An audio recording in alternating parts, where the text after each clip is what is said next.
I never thought I would be reading a story like this in Canada, but I guess I am.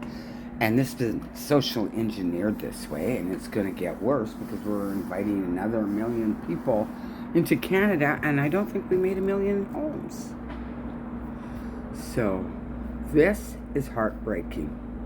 Exclusive. Even renters making 100,000 basically a year are being evicted in Vancouver. New data shows. First United surveyed 700 renters. Low-income tenants are still the most vulnerable. Yeah, we have to live in shitty buildings, really shitty buildings. We can't even go into the market anymore. We're cut off from the market. If you're on disability, you are totally cut off from the market. You have to live in these shit shows. Unless you're a Ukrainian migrant, you're left out of the shit shows. Lucky you guys. If you're half Ukrainian, shit show. Like me. So, yeah, there's no way I could even afford. I figured it out a year and a half ago and stressed right out when I realized, or was it 2 years ago, the rent in Vancouver was more than my monthly income. So she was making $41 an hour, Christine, working in the film industry for 5 years in a small rental house in Burnaby where she and her close-knit neighbors grew up.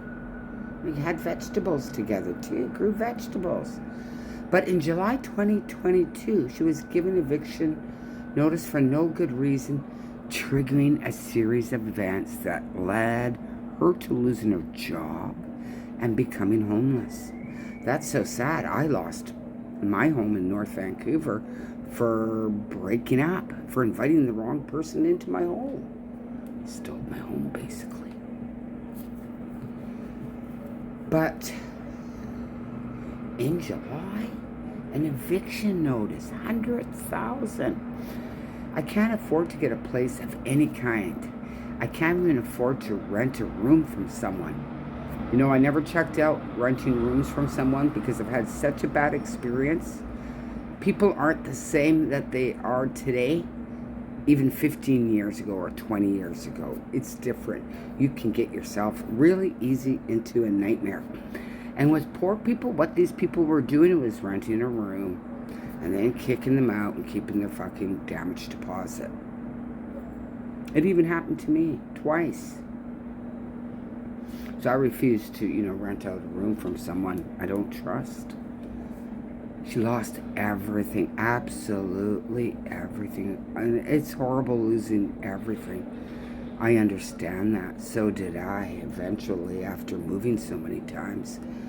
And when I moved here, I didn't have anything. If my mother hadn't died of a regular flu in 2020 and I didn't inherit money, I would have hardly anything in my apartment.